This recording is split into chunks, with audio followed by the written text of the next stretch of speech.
Hey there, folks.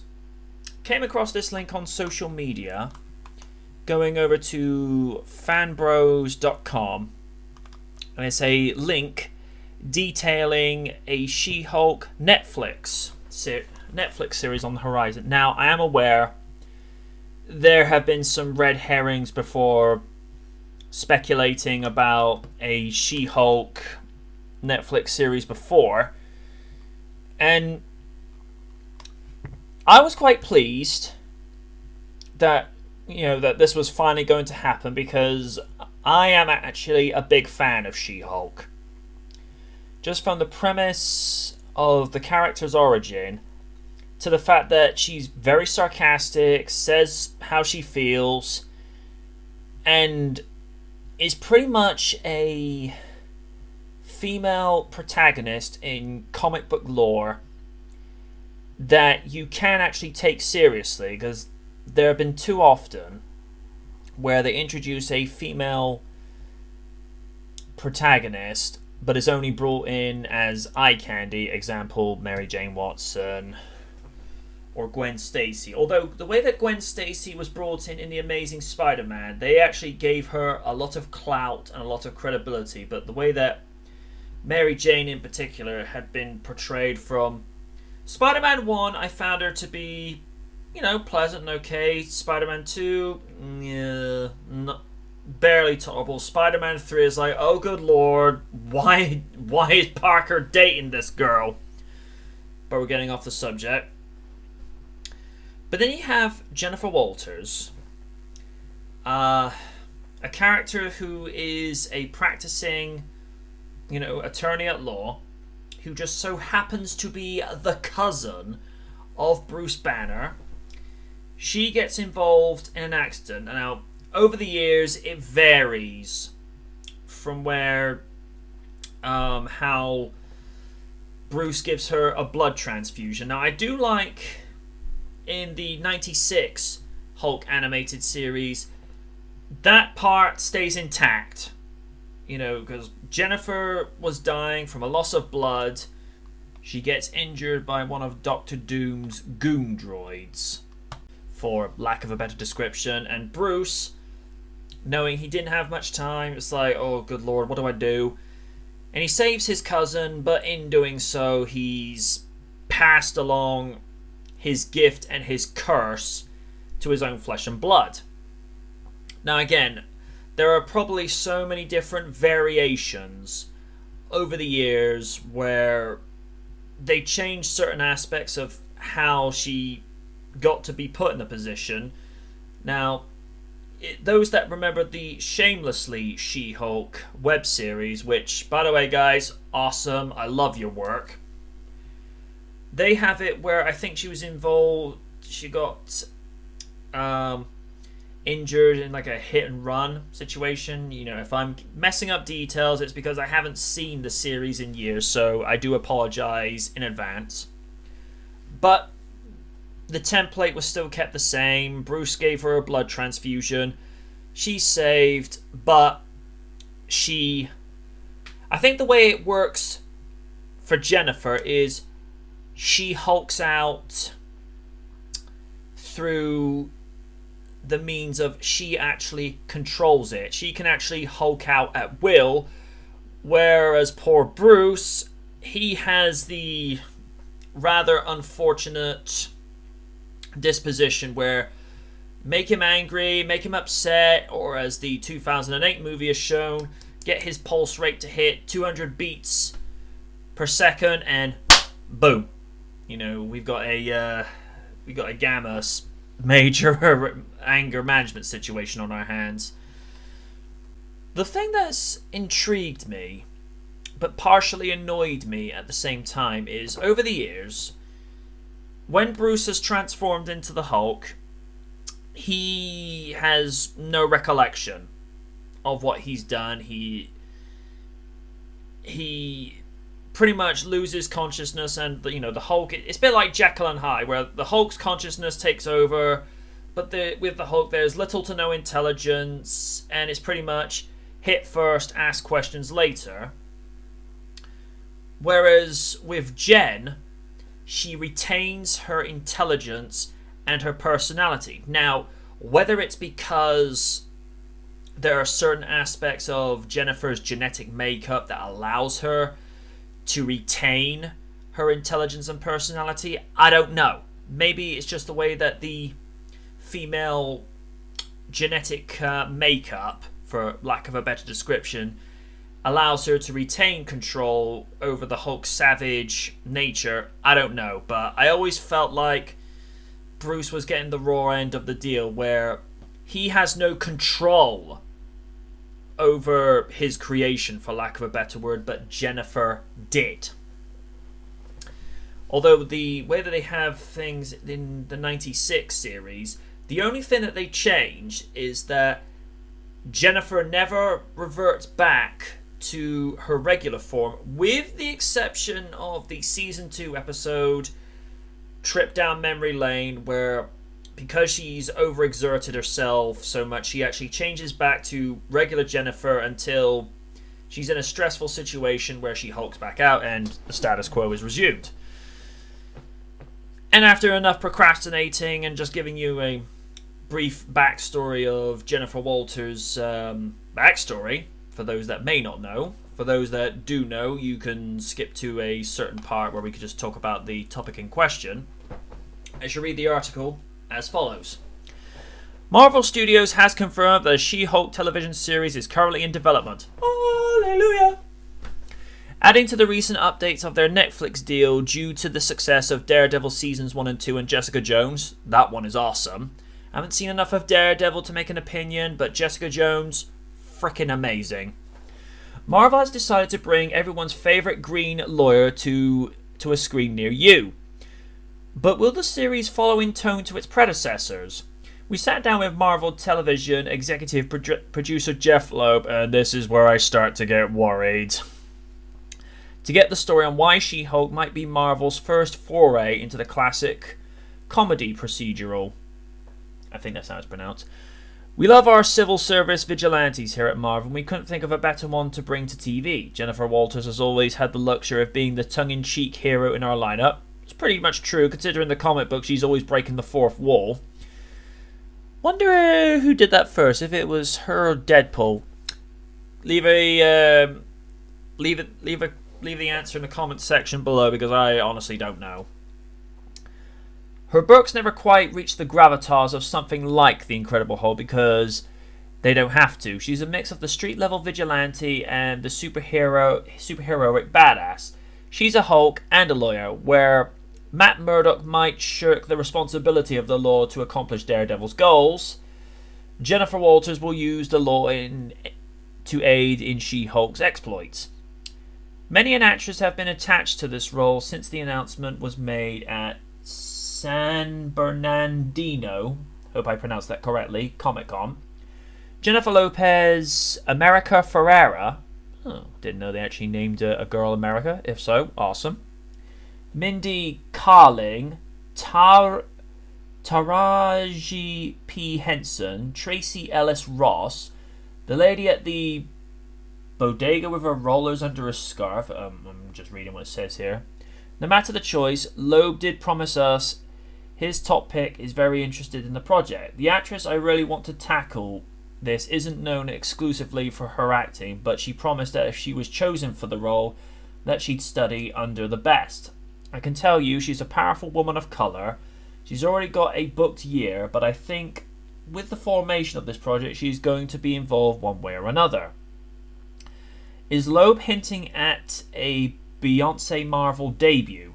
Doubtful, but one could only hope. They turned Chris Evans into a reputable actor. Imagine what they could do with Beyonce. Parkwood could not be reached for a comment. Blue Ivy escorted us off the premises. Okay, that's a lot to digest. Well, I'm happy that She-Hulk is actually being brought to the small screen, because I think She-Hulk has been ignored long enough. Mind you, there was the notion that they were going to bring in Bridget Nielsen as the She-Hulk with a cape, I think, for the trial of the Incredible Hulk, and Don't get me wrong, Bridget Nielsen would have likely have killed that performance quite easily, because this was a girl back in the day, even today. You know, if you watched Red Sonja, this is a girl that could not only look beautiful, but she could easily hold her own with the men, as could be seen when working off of Arnold Schwarzenegger in the movie, who was playing Conan. And again, I think Bridget would have killed it, but why would She-Hulk need a cape? That's the only thing I can't get my head around, but, we're going around in circles. The reason I'm a little bit concerned with Jeph Loeb, now this is just a minor gripe, but Jeph Loeb was the guy who originally greenlit Avengers Earth's Mightiest Heroes, which began airing in the fall of 2010, then cancelled the series, and then gave people Avengers Assemble, which that one's been somewhat hit and miss from what I hear, because with Earth's Mightiest Heroes, now from Random DCE, who's pretty much one of the biggest comic book experts that I know of, he describes Earth's Mightiest Heroes as a series that is very respectful to its source material, but is adapting it into in such a way where casual fans could come in and think, okay, this looks real good, whereas the comic book purists and longtime fans could see these little wink moments and sequences and think, okay, I see what you did there. Whereas Avengers Assemble, I saw the first episode, didn't think too much of it. I felt like it was a little too contrived, and it was kind of walking away too much from the original premise. Although I did like one episode, De-Hulked, but in all honesty, I didn't have a problem with the way that Earth's Mightiest Heroes was written, because it was serious enough when it had to be, but it had enough comedic moments just to lighten the mood a little bit, whereas with Avengers Assemble, I could never fully get into it. Which is why I question Jeph Loeb being at the helm of this, because from what I understand, he's made maybe one or two bad decisions in the last few years. Again, I'm only basing this off what I hear from hearsay. And, I apologize for not giving something a little bit more solid and whatnot.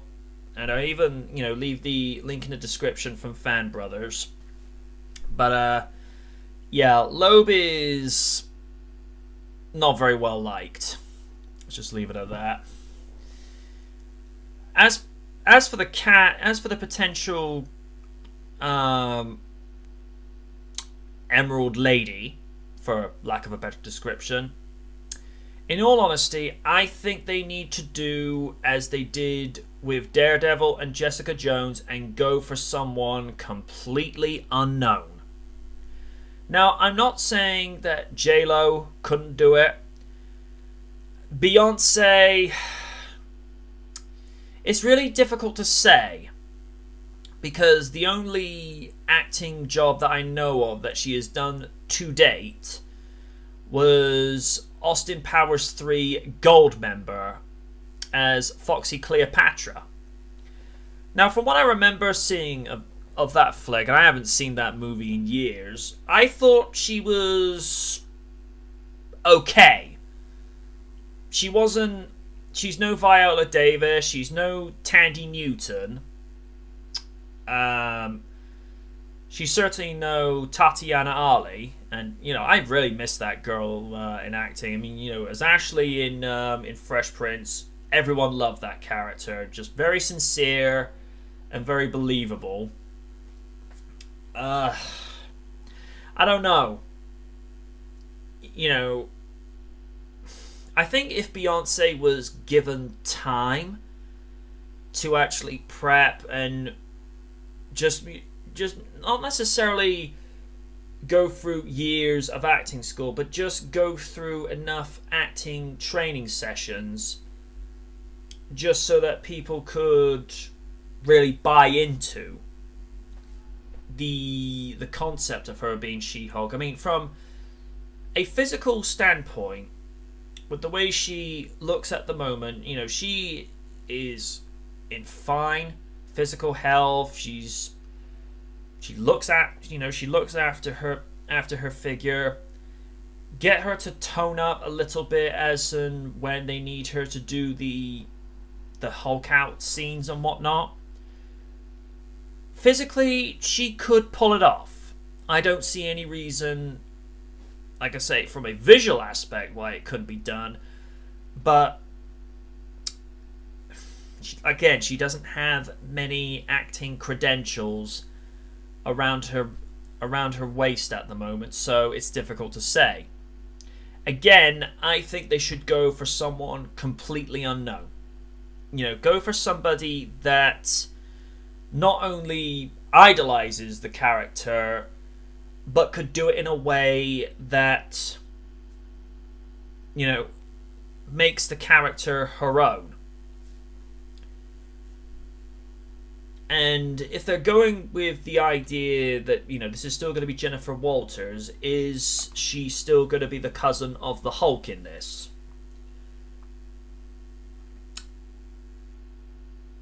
Yeah, pretty much. Again, I'm really excited for a She-Hulk Netflix series, but in all honesty, get Jeph Loeb away from this, mainly because I hear too many negative things about him, and I think they should really put somebody in charge that knows the character, understands the character, where the character is going to go from, because as they all say, what is really good writing is how the character is not in the same place as they were at the beginning. I mean, a prime example, and I'm going to use the Fresh Prince of Bel-Air again as an example. You see Will Smith when he first comes in, a guy who doesn't really know too much about responsibility, has too much of a carefree attitude, yet when you get to the final episode, you see how level-headed, how mature, and how much more responsible he is as a character and indeed as a person. You can still see that swagger and that charisma that he still had from the first episode, but you can see that he has changed and developed as a character. That is what I think they need to focus with regards to Jennifer Walters in this upcoming TV series. And presumably this is going to be connected up with Daredevil and with Jessica Jones and presumably with the Marvel Cinematic Universe.